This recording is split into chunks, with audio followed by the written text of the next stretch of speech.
Council certificate ପାଇଁ ମାଗୁଛନ୍ତି ଅଧିକ ଟଙ୍କା। ଅଭିଯୋଗ ଆଣି ଖାରବେଳନଗର ଥାନାରେ ଏତଲା ଦେଲେ ଛାତ୍ର। ଉତ୍କଳ ସଙ୍ଗୀତ ମହାବିଦ୍ୟାଳୟ କର୍ତ୍ତୃପକ୍ଷଙ୍କ ନାଁରେ ଥାନାରେ ଅଭିଯୋଗ। କାଉନସିଲ୍ ସାର୍ଟିଫିକେଟ୍ ପାଇଁ ଅଧିକ ଟଙ୍କା ଦାବି କରି ଛାତ୍ରଛାତ୍ରୀଙ୍କୁ ଦିଆଯାଉଛି ଧମକ। ଏନେଇ କର୍ତ୍ତୃପକ୍ଷଙ୍କ ବିରୋଧରେ କ୍ୟାପିଟାଲ ଥାନାରେ ମାମଲା ଦାୟର କରିଛନ୍ତି ବିପିଏ ପ୍ରଥମ ବର୍ଷର ଛାତ୍ର ନୀଳାମ୍ବର ଦାସ। ମୁଖ୍ୟମନ୍ତ୍ରୀ ଓ ଉଚ୍ଚଶିକ୍ଷା ମନ୍ତ୍ରୀଙ୍କୁ ମଧ୍ୟ ଏନେଇ ଅଭିଯୋଗ କରାଯାଇଛି। ସେପଟେ ଏହି ଅଭିଯୋଗକୁ ଭିତ୍ତିହୀନ କରି କହିଛନ୍ତି କଲେଜ ଅଧ୍ୟକ୍ଷ ବିଜୟ କୁମାର ଜେନା। ନୀଳାମ୍ବର ବିଭିନ୍ନ ସମୟରେ ବିଶୃଙ୍ଖଳା ସୃଷ୍ଟି କରି ଶୈକ୍ଷିକ ବାତାବରଣ ନଷ୍ଟ କରୁଛନ୍ତି। ଏନେଇ କଲେଜ କର୍ତ୍ତୃପକ୍ଷ ମଧ୍ୟ ଥାନାରେ ଦ୍ୱାରସ୍ଥ ହେବେ ବୋଲି ସେ କହିଛନ୍ତି। ସାର୍ଟିଫିକେଟ୍ ପାଇଁ 200 ଟଙ୍କା ଫି ଦେବାର ନିୟମ ରହିଛି। ତେବେ କଲେଜ କର୍ତ୍ତୃପକ୍ଷ ବିନା ରସିଦରେ ଛାତ୍ରଛାତ୍ରୀଙ୍କଠାରୁ 230 ଟଙ୍କା ନେଉଥିବା ଅଭିଯୋଗ ହେଉଛି। ଏଭଳି ଦୁର୍ନୀତିକୁ ବିରୋଧ କରିଥିବାରୁ ଗତ ଜୁନ୍ 28 ତାରିଖରେ ନୀଳାମ୍ବରକୁ କଲେଜ ଅଧ୍ୟକ୍ଷଙ୍କ କାର୍ଯ୍ୟାଳୟକୁ ନିଆଯାଇଥିଲା।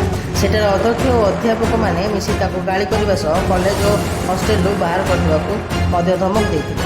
ଏସବୁ ଧମକ ପରେ ବି ବିରୋଧ ଜାରି ରଖିବାରୁ ତାଙ୍କୁ ମାଡ଼ ମରାଯାଇଥିଲା। ଏଭଳି ସେ କଲେଜରେ ବିଶୃଙ୍ଖଳା ସୃଷ୍ଟି କରୁଥିବା ନେଇ ତାଙ୍କ ଘରକୁ ମିଛ ନୋଟିସ୍ ପଠାଯାଇଥିବା ଅଭିଯୋଗ କରିଛନ୍ତି ଛାତ୍ର ନୀଳାମ୍ବର ଦାସ। ରିପୋର୍ଟ ଜାଗର 24 ନ୍ୟୁଜ୍।